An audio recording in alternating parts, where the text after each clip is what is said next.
Hey folks, I'm back with another quick and dirty video. I haven't had a chance to get around to doing anything more elaborate, but I've had some really big windfalls, especially today, that I really wanted to get on tape before I lost all these things off into my collection somewhere. So a few weeks ago, I got this, an Atari ST. Now it says it's a 520 ST FM, and that's what I thought I was getting, and it is not that. And that's a lot of questions.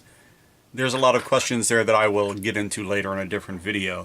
The most prominent problem being that it's not the M, which means modulated. It means that it has a modulator for the, it'll go to a TV.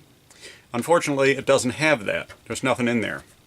So what I need is a monitor that can work here. And since STs take very specific and problematic monitors, I've been scrounging around looking for something that I can use on this to actually, see if it works and see how it works and play with it a little.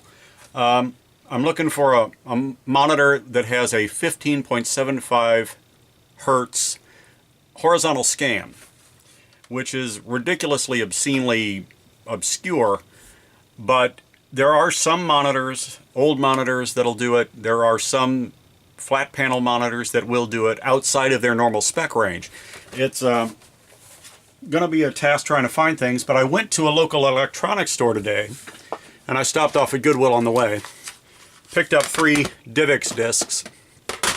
I know that's not much special, and they probably won't ever work, but I found them for $1 a piece, and I realized I didn't have any of these as an obsolete format.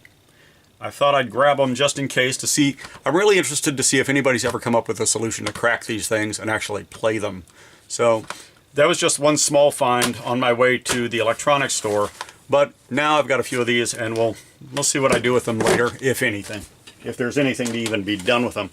So I went to our local electronics store, which is a great place, and they have a junk section, which is just old equipment everywhere. And so I started going through their monitors and using a list from Atari Age, or maybe it's the Best Electronics, and looking for a monitor that might have been in that class or that range that might have handled that signal from the ST. I didn't find any.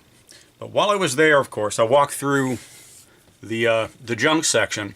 I always do that. That's where I found my Atari 2000 HD, or Amiga 2000 HD, excuse me. And came across this. Amazingly, it's a floppy drive for the same computer that I'm looking for the monitor for. So I don't get a monitor, but I get a floppy drive that's in the box. There's one drawback to this. It's not a complete floppy drive. It is completely boxed, but there's no power supply. There's no documentation or anything, but it is the floppy drive.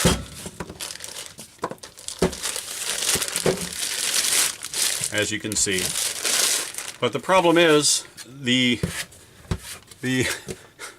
plugs are missing, the I/O and everything. I knew this when I bought it, and I still bought it just for the box, the drive itself, the enclosure, the floppy drive portion itself, and obviously all the packing material. I mean, I can probably come up with something that'll interface with this if I have to, or maybe just have this for parts, or if the drive in the computer itself is no good, I'll be able to swap from this. But that was an awesome find that I really had no expectation of finding, especially in very nice condition, other for the fact that it's missing the control board. It may be bad on its own. That may be why they cannibalize us for that. But I've got some parts there. Maybe I could use this for an SD card solution or something for the ST instead. Have a nice external drive that'll play SDs. That wasn't all that I found at the shop, though. I mean, they have a lot of old test equipment and everything. They don't usually have a whole lot, but every so often you find one thing that's gold. This was nice. It's an EGA card. And I figured, it was $3. So I pick up an EGA card, have that on the shelf, and maybe you can play with that later. It's got software for it. It's got the drivers for it and everything. It's even got a spare disc in there. Like somebody had two of these and consolidated them into one box. I don't have an EGA monitor or anything like that, but still, it's. I may have a call for that later, so that's the kind of thing you always grab when you find it. Now, it kept getting better. So, some question as to whether this would constitute better, but this is a HyperScan. You may not know what these are. These are a rotten little cheapy game console-ish thing that came out from Mattel. I think it was only out probably less than a year, and it's just a small system. It wasn't very good. It involves cards and a game disc, and you can, whatever. There's probably videos on YouTube already. I'll probably do one myself. I've actually, even back here on the shelf behind me, I have an unopened box of software that I've been saving, and I've got another one of these that's already out of the box, but this is actually, it's not sealed, but it is completely new. It's still wired to the cardboard.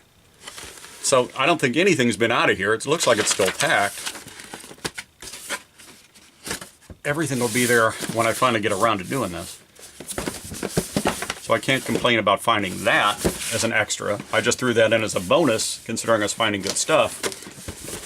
But even more than that, below the floppy drive was this. A VIC-20 modem with its software, boxed, with all the papers, all the goodies. I haven't even gone through this yet. Looks like there's all kinds of stuff in here. Huh. Wow. Your purchase entitles you to a special offer from Dow Jones News Retrieval. So it's actually advertising an online service along with the VIC modem. That's neat. VIC modem book, everything else, all this stuff. It's kind of gapped open, and I don't know if it's been dropped or opened. Maybe it works, maybe it doesn't. But if I ever come up with a reason to want to interface the VIC, I've got it now, and it'll also work with the C64, of course. I was very happy to find that.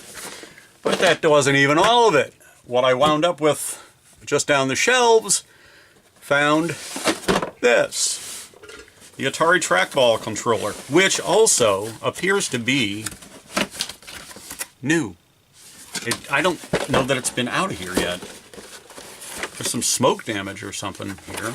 Probably lived in a house with a smoker for a while, but it's still wrapped up in the box. I don't know if it's been out of the box or not, but it's really, really clean and fresh looking. I mean, the cord's even tied up. I don't know if that's an original tie or not, but it looks, as far as I know, I can tell this is new. I've got one of these for the 5200, but I don't have one for the 2600 at all. And believe me, a lot of games would be better with a trackball, especially on the 5200. Oh, and here's even the instruction book and the warranty card. So this has got to be virtually new, if not new. It does have a hole poked in the front of it. There's probably just some corner hit it in the last 35 years and poked a hole in it. But that wasn't all.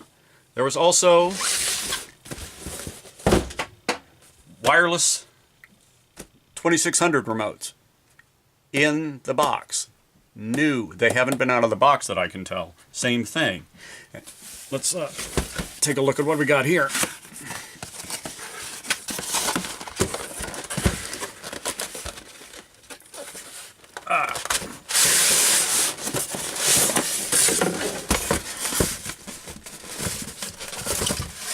Look at that. I don't think it's still got the silica pack in it. It's still got the desiccant to keep it dry in there. It's still got the instructions, and they've been in there so long they're stuck down. Remote control, wireless system, wireless joystick. Look at that. That's brand new. Brand freaking new. Came out in what? When did that come out? Certainly, what, late 70s? I don't know. I'll look it up. But the capper on that, I got two of them. Two new in-the-box pairs Atari 2600 remotes. Didn't have any. Now I do. Now I've got two. Hey, very cool. That was my adventure for today. I don't have adventures like that terribly often. But, you know, I had this one. I had birthday money put away, and I spent it. Ha ha! And the best thing is, I still had enough left over. I'm getting an Apple II GS in a few weeks, and another surprise that will hopefully work its way out and come through too. So maybe I will actually get more videos up at this rate, more than 2 every 6 months. So up until then, this is Obsolete But Neat, over and out.